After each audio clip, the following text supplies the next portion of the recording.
Hello बच्चों, हम पढ़ रहे थे कवि देव। तो कवि देव के हम अब चलते हैं 20वें पद में, और वो कहते हैं इसमें रावरो रूप रयो भरी नैनन बेनन के रससो श्रुति सानु, गात में देखत गात तुम्हारी बात तुम्हारी है बात बखानो, ऊदो हाहा हरिसो कहियो तुम हो नहीं या यह हो नहीं मानो, या तन से बिछुरे तो कहा मनते अनते जु बसो तब जानो। ये हम कर चुके थे, अब 21वें में चलेंगे। प्रेम कहानिन सो पहले हरि कानन आनी समीप किए ते, चित्त चरित्र न मित्र भये सपने में मोहि मिलाए लिए ते, देव जो दूरी ते दोरी दुराई के प्रेम सिखाई दिखाई दिए ते, वारिज से बिकसे मुख पे निकसे इत वे निकसे न हिए ते। तो यहाँ पर कोई प्रेम में अभिभूत गोपी कहती है या राधा कहती हैं कि प्रेम कहानी न सो पहले, कि प्रियतम श्री कृष्ण ने पहले तो मेरे कानों के समीप प्रेम कहानियों को गुनगुनाया या कहा, हरि कानन आनी समीप किए थे, अर्थात मेरी प्रेम भरी मधुर बातों की और वे स्वप्न में मुझसे मिलने आए हैं। तो पहले तो कान दे करके मेरी प्रेम भरी बातों को सुनते थे। चित्त चरित्र न मित्र भये सपने में मोहि मिलाए लिए थे, और उनका ये चरित्र मेरे चित्त का मित्र नहीं बन पाया, अर्थात उनका ऐसा व्यवहार मुझे अच्छा नहीं लग रहा है। देव कवि कहते हैं आगे कि देव जो दूरी ते दोरी दुराई के प्रेम सिखाई दिखाई दिए थे। कवि देव कहते हैं कि वह गोपी कहती है, हे सखी, पहले तो उन्होंने दूर से ही दौड़कर मुझे अपना लिया और स्पष्ट रूप से प्रेम की शिक्षा दी तथा प्रेम का मार्ग दिखाया, परंतु अब केवल स्वप्न में ही आए। बारिज से बिकसे मुख पे निकसे इत वे निकसे न हिए ते। तो कहते हैं परंतु अब वे केवल स्वप्न में ही आए और छिपकर इधर से ही कहीं निकल गए। उनका ऐसा व्यवहार भले ही बुलाया या बुलावा देने वाला हो, परंतु कमल के समान सुंदर प्रफुल्लित मुख वाले श्री कृष्ण चाहे इधर से निकल जावे, मुझे भूल जावे, तथापि मेरे हृदय से वे कभी नहीं निकल सकते। तो यहाँ पर है अनुप्रास तथा उपमा अलंकार है और सवैया छंद तो है ही। अगला, आँखिन आँखि लगाए रहे सुनिए धुनि कानन की सुखकारी, देव रही ही में धरुके न रुके निसरे बिसरे न बिसारी, फूल में बासु जो मूल सुवासु की, है फली फूल रही फुलवारी, प्यारी उजियारी ही ये भरी पूरी सुदूरी न जीवन मूरी हमारी। कोई गोपी कहती है कि आँखिन आँखि लगाए रहे, प्रियतम श्री कृष्ण आँखों से आँखें लगाए रहे, सुनिए धुनि कानन की सुखकारी, और कानों को सुख देने वाली आवाज़ सुनाते रहे। देव रही ही में धरुके, अर्थात वो कहते हैं संयोग के समय तो वो इस तरह से थे। तो देव कवि कहते हैं कि गोपी कहती है कि संयोग काल देव रही ही में धरुके न रुके, कि संयोग काल की वह मधुर स्मृति अब मेरे हृदय में धड़क रही है। वह मधुर स्मृति न तो हृदय से बाहर निकलती है और न रुकती है, निसरे बिसरे न बिसारी, और न ही भुलाने का प्रयास करने पर भी भुलाई नहीं जाती है। फूल में बासु जो मूल सुवास की, और जिस प्रकार वो कहती हैं कि जिस प्रकार पेड़ पौधों के मूल की सुगंध फूल में विद्यमान रहती है फली फूल रही फुलवारी, उसी प्रकार प्रियतम श्री कृष्ण के प्रेम की सुगंध इस मेरे हृदय रूपी फुलवारी में फूल रही है। प्यारी उजारी ही ये भरी पूरी, और वो कह रहे प्यारी और प्रकाश फैलाने वाली चांदनी, सुदूरी न जीवन मूरी हमारी, जैसी उनकी मधुर मुस्कान मेरे हृदय में अब भी भरी हुई है।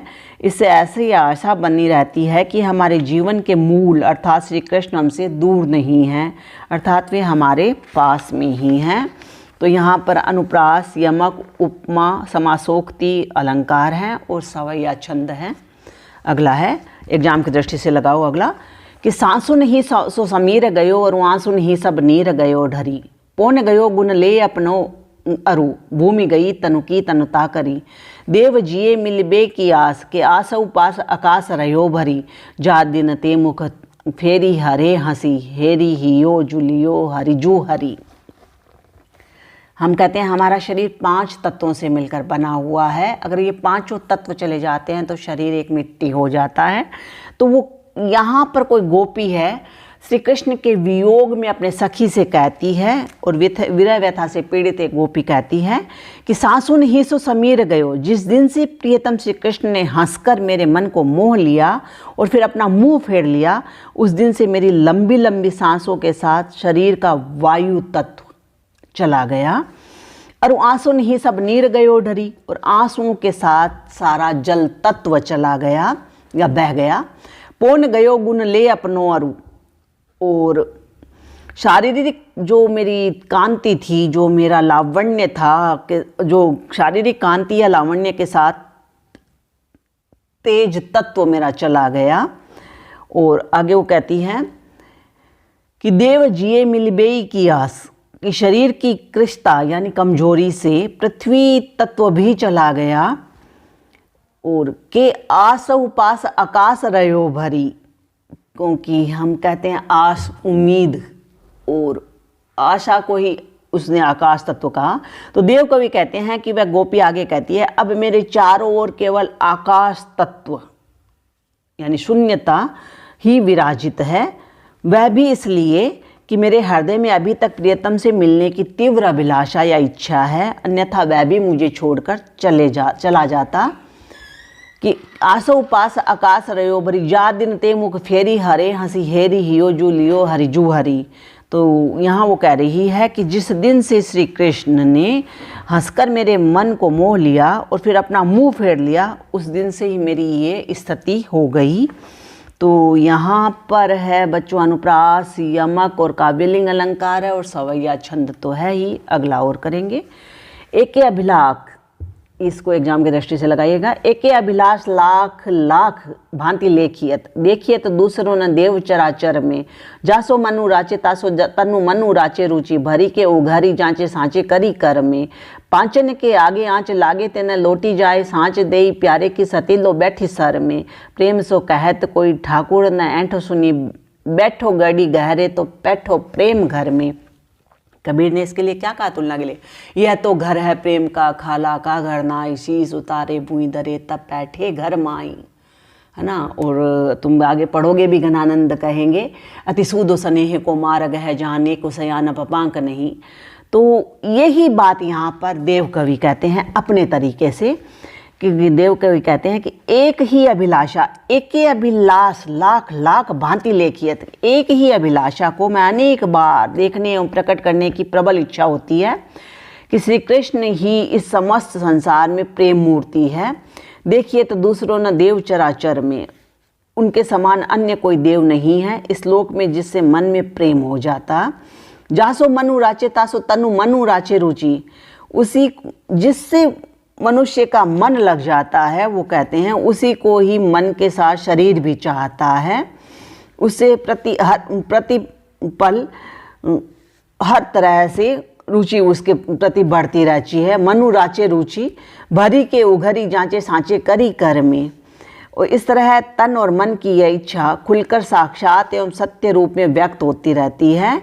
ऐसे मन भाई प्रियतम श्री कृष्ण के वियोग में यदि पांचों इंद्रियों को भी विरह की अग्नि में जलना पड़े, पांचन के आगे आंच लागे तेन लौटी जाए, कि पंचाग्नि में भी अगर जल करके जलना पड़े तो भी मन उनकी ओर से नहीं हटता है।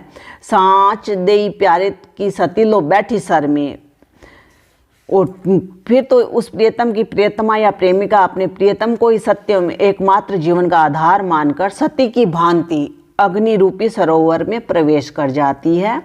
प्रेम सो कहत कोई ठाकुर न ऐंठो सुनी, अब प्रेम में ऐंठ या घमंड या ईगो ये तो होता ही नहीं। तो वो यहाँ पर कवि देव कहते हैं कि मैंने अपने प्रेम के समक्ष अभिमान करते हुए नहीं सुना है, क्योंकि यदि कोई हृदय में गहरा भी गड़ जाता है, बैठो गड़ी गहरे तो बैठो प्रेम घर में, तो वही प्रेम के घर में प्रवेश कर पाता है। और कहने का मतलब यही है कि प्रेम का स्थान मन या हृदय होता है, और हृदय में जितना अधिक सात्विक प्रेम का उद्वेग होता है वह प्रेम उतना ही स्थायी बन जाता है। तो अनुप्रास पुनरुक्ति प्रकाश रूपक एवं पर्यायोक्त अलंकार है और कवित छंद है बच्चों। धन्यवाद।